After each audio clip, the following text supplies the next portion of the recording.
এ দিদা আমাকে 100 টাকা দিতে এসছে। ওরে বাবা, 100 না, 200 টাকা। আমি আশীর্বাদ করি, বাচ্চা থাক, এই সবাই হাত করতে দেয়, আমরাও দেই। ছেলে বলবে না কর আমাদের কবি যে ঠাকুর ভালো হবে, আমার ঠাকুর বেড়ে নিয়ে দাও ভালো হবে, আমার দুজনে নিয়ে দাও। তুমি রাখো এটা, এটা তোমার কাছে রেখে দাও, এটা তোমার ব্যাগে রেখে দাও। না না, তোমাকে দাও। আমি পরে নিয়ে নেবো, তোমার কাছে এখন রাখো। না, আমার কাছে লাগবে না, আমার কাছে আছে গো টাকা।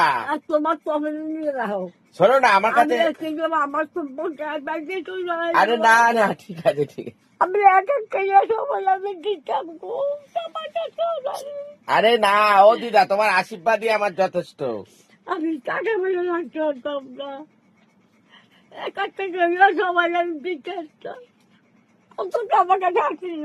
ঠিক আছে ঠিক আছে, তুমি তুমি এটা তোমার ব্যাগে রেখে দাও, আমি পরে তোমার থেকে নেবো। না, এখন তোমার কাছে থাক, এখন তোমার পকেটে থাক। আচ্ছা ঠিক আছে ঠিক আছে ঠিক আছে না, ঠিক আছে। পকেটে রাখতে দাও, তোমরাই দিছ। ঠিক আছে ঠিক আছে। আমি কোথাও যাবো না বাবা, থাক।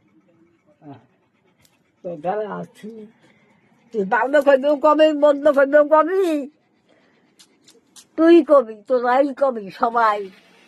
200 টাকা দিয়েছে। আমি একটু একটু লাগবে যাই, আর কিছু না। ঠিক আছে ঠিক আছে, যাও তুমি চা বিস্কুট খাও এখন।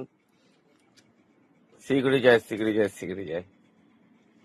আমার তাই কোনো জোর নাই, হ্যাঁ বুঝছি তো। এই তাকে কোনো জোরই নাই। আবার ডাক্তার দেখাবো। জোর থাকা আমি দেখাইতাম অনেক, আমার 5 জন তো করবো। আমি আবার ডাক্তার দেখাবো তোমাকে। ভালো তো, আরে ডাক্তার দেখান না, আমার তাও না দেখাতে একটু হাসতে পারি, হ্যাঁ একটু বলা, একটু বলতে দেবো, এবারে একটু সেই ভোলেনাথ, এই যে ভোলেনাথ, তাদের কিছু নাই। আবার ভোলেনাথ। আচ্ছা আমি ভোলেনাথকে বলবো, এই তাদের রোগ গেছে, আমি ভোলেনাথকে বলবো। রোগ ঠিক গেছে।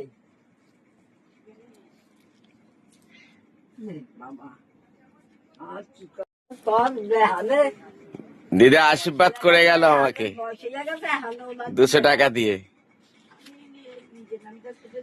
এ আমার পরম সৌভাগ্য। আমরাই মাঝে মাঝে দেই তো, এদিকে ওদিকে যাওয়ার সময় ওনাকে হাত খরচ এমনি দিয়ে যায়। কি খরচ করবে, কোথায় যায় উনি। আবার এটা ওনাকেই পরে দিয়ে দেবো, রেখে দিয়ে এখন, নাহলে রাগ হবে, কষ্ট পাবে। পরে আবার ঘুরিয়ে ওনার হাতেই দেবো। শিগগিরই যায় শিগগিরই যায় শিগগিরই যায়। ভালো লাগলো। ঈশ্বর আল্লাহ ভগবান এনাদের মধ্যেই থাকেন। এই পরম আশীর্বাদ, পরম প্রাপ্তি আমার।